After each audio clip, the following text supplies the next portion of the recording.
कणकवली पर्यटन महोत्सवाची आतुरता पोहोचली शिगेला.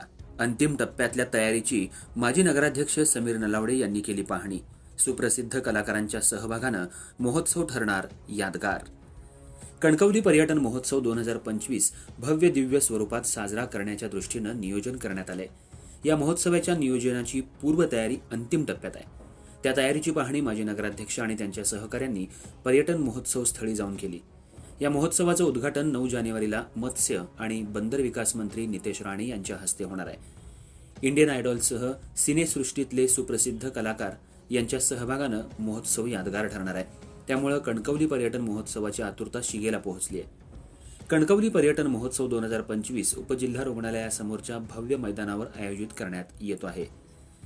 या महोत्सवाचा शुभारंभ पटकी देवी ते बाजारपेठ मार्गे भव्य दिव्य शोभायात्रेनं 9 जानेवारीला सायंकाळी कणकवलीकरांच्या साक्षीनं होणार आहे. रात्री 9 वाजता या महोत्सवाचा शुभारंभ मंत्री नितेश राणे, आमदार निलेश राणे, भाजपा जिल्हाध्यक्ष प्रभाकर सावंत, उपाध्यक्ष गोट्या सावंत यांच्या उपस्थितीत होणार आहे. या महोत्सवात इंडियन आयडॉल विजेता सलमान अली आणि वाद्यवृंद यांचा बहारदार ऑर्केस्ट्रा होणार आहे. तसंच उद्घाटन होण्यापूर्वी शहरातून 17 प्रभाग आणि 4 प्राथमिक शाळांचा सहभाग असलेला चित्ररथ निघणार आहेत. येथील स्टेज, डेकोरेशन, बॅनर हे सध्या लक्षवेधी ठरत असून यावर्षीचा कणकवली पर्यटन महोत्सव यादगार ठरणार आहे.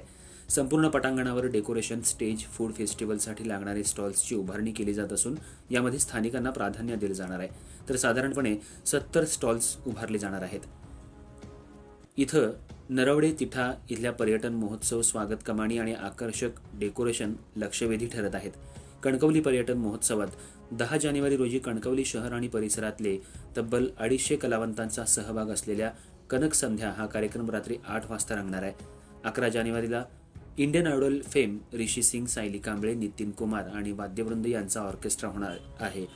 12 जानेवारी रोजी कार्यक्रमाचा समारोप रत्नागिरी सिंधुदुर्गचे खासदार नारायण राणे, नीलमताई राणे यांच्या प्रमुख उपस्थितीत होणार आहे.